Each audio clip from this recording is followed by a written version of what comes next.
Men Sulaymanova Shohida Abdullayevna 1983-yilda Namangan shahrida tug'ilganman. Maktab davrimdan iqtisodiy fanlarga qiziqqan bois shu kasbimni ham shu yo'nalishda tanladim. Oliygohlarni a'lo baholarga tamomlaganimdan so'ng dastlab bank sohasida ish boshladim. Keyinchalik oila qurib, farzandlar tarbiyasi bilan mashg'ul bo'lib, uyda o'tirishimga to'g'ri keldi. Yoshlarni, insonlarni kasbiy yutuqlarini, davlat xizmatchilariga yaratilayotgan sharoitlarni ko'rib, men ham o'z kasbim bilan yurtimga foyda keltirishni o'yladim. Keyin turmush o'rtog'imga aytsam, ular ham qo'llab-quvvatlab orzularimni amalga oshirishga rozi bo'ldilar. Va men viloyat soliq boshqarmasiga ishga qabul qilindim. Bu xabarni eshitib, to'g'risi juda ham xursand bo'lganman.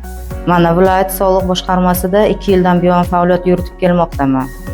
O'z ish joyimda yaratilgan barcha sharoitlar va ko'rsatilgan e'tiborlar uchun chuqur minnatdorchiligimni bildirmoqchiman.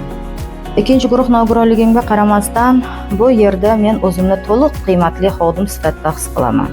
Hamkasblarimning iliq munosabati, do'stona muhiti va o'zaro hurmati mening har kungi ishga qayta zavq bilan kelishimga sabab bo'ladi. Jamoamizdagi birdamlik, yordamdoshlik va insonparvarlik kayfiyati faoliyatimni yanada mazmunli qiladi. Tizimdagi zamonaviy shart-sharoitlar, qulay muhit, qo'shimcha imkoniyatlar mening kasbiy o'sishimga va yurt ravnaqiga hissa qo'shishimga imkon bermoqda.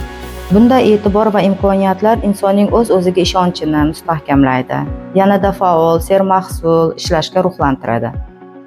Kelajakda sohani yetakchi mutaxassislardan bo'lmoqchiman. Meni qo'llab-quvvatlab kelayotgan oilamga, turmush o'rtog'imga ham minnatdorchilik bildiraman. Turmush o'rtog'im o'zlari ham davlat xizmatida bo'lishlariga qaramay, meni har kuni ishimga vaqtida olib kelib, olib ketadilar. Ayol kishi qachonki oilasi tinch bo'lsagina ko'chada xotirjam yuradi, tashkilotda xotirjam ishini bajara oladi.